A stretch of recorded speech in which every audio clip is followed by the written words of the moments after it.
Sabe, na caminhada espiritual tem um erro que é, assim, super comum.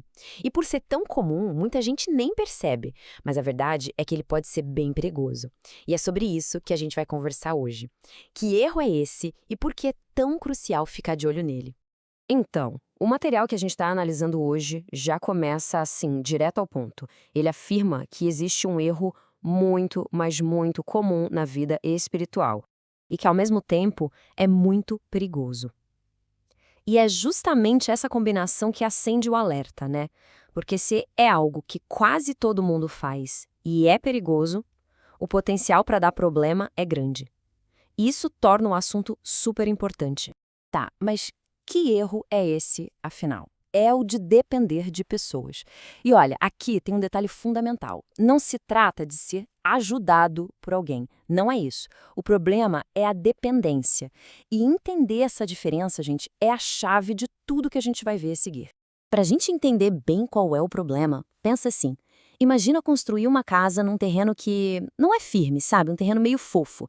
É exatamente o que acontece quando a vida espiritual de alguém passa a depender de outra pessoa. É como construir algo super importante num alicerce que simplesmente não aguenta o peso. E aqui está o pulo do gato. Uma coisa é ser ajudado. Claro, aprender com os outros, ter gente que inspira, isso é ótimo, é super saudável. O perigo começa quando essa ajuda vira dependência. É quando a fé de alguém fica baseada em outra pessoa, sabe? Quando precisa daquela motivação de fora o tempo todo, em vez de vir de uma conexão direta com Deus. É o que a gente pode chamar de uma fé apoiada. Pensa bem, é uma fé que precisa de uma muleta, de outra pessoa para ficar de pé.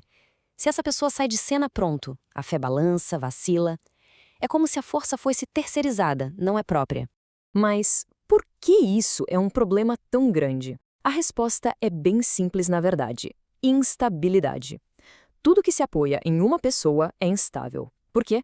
Porque pessoas falham, pessoas erram, pessoas mudam, elas têm seus próprios problemas, suas próprias lutas, simplesmente não são uma base sólida e permanente. Ok, então, quais são os resultados práticos disso? O que acontece na vida real quando alguém constrói a fé nessa base instável? Bem, as consequências podem ser bem sérias: decepção e estagnação. E olha, isso não é nenhuma novidade, nenhuma preocupação de hoje em dia. É um alerta que vem de muito, muito tempo. A própria Bíblia já deixava isso bem claro. A passagem lá em Jeremias nossa, ela é forte. Diz assim: Maldito o homem que confia no homem. A palavra maldito assusta, né? Mas a ideia aqui, segundo a análise, é um alerta seríssimo sobre um resultado quase inevitável. Quando a confiança principal é colocada em outra pessoa, em algum momento, a frustração vai bater na porta. E esse ciclo da frustração é quase um roteiro. Funciona assim. Primeiro, a pessoa coloca toda a esperança e inspiração em alguém. Aí, passo 2, essa pessoa, que é humano, inevitavelmente falha. E aí vem o passo 3, a decepção. Uma desilusão gigante que muitas vezes faz a pessoa se afastar até de Deus. E o ponto mais importante é que o problema não foi a pessoa que errou, mas a expectativa que foi colocada no lugar errado. E tem mais uma consequência bem ruim: a estagnação. A pessoa simplesmente para de crescer espiritualmente.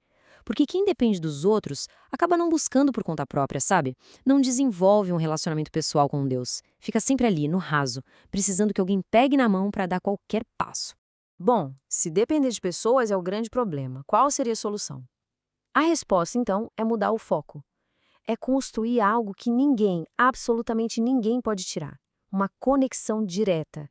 A solução é entender o que Deus quer, que é um relacionamento direto, sem ninguém no meio do caminho. É a ideia de que Ele quer ser ouvido pessoalmente, ser buscado diretamente, de ser conhecido de verdade, não só por aquilo que os outros falam sobre Ele. Mas calma lá, isso é super importante. Não quer dizer que é para sair rejeitando líderes ou a comunidade de jeito nenhum. A questão é outra. É entender a diferença entre o canal e a fonte. A fonte da fé, da força, é sempre Deus. As pessoas são canais, mas a fonte é uma só. E tudo isso leva a gente para a distinção final, que talvez seja a mais importante de todas aqui. A diferença entre uma fé que é ajudada e uma fé que é sustentada. Uma analogia perfeita para isso é pensar nas pessoas como placas de sinalização. Elas apontam o caminho, mostram a direção certa, são super úteis, mas a placa não é o destino final. O destino é chegar na fonte. As pessoas podem apontar para a fonte, mas elas nunca podem ser a fonte. E aí, a gente chega na frase que resume tudo. A vida com Deus pode, e até deve, ser ajudada por outras pessoas. Isso é bom. Mas ela só pode ser de fato sustentada por Deus. O sustento verdadeiro vem só dele. No fim das contas, a escolha é entre duas bases. Uma fé que se apoia em pessoas vai sempre oscilar, vai ser instável, e uma hora ou outra vai levar à frustração. Já a fé firmada em Deus, essa permanece. Mesmo nos momentos de solidão, de silêncio, ela traz uma segurança que pessoa nenhuma nesse mundo pode dar. E para a gente terminar, fica a reflexão. Uma pergunta para cada um pensar com calma. A fé está só apoiada em alguém ou está de verdade firmada na única base que nunca falha? De acordo com o material que analisamos, a resposta para essa pergunta é o que realmente define a autenticidade de uma vida espiritual.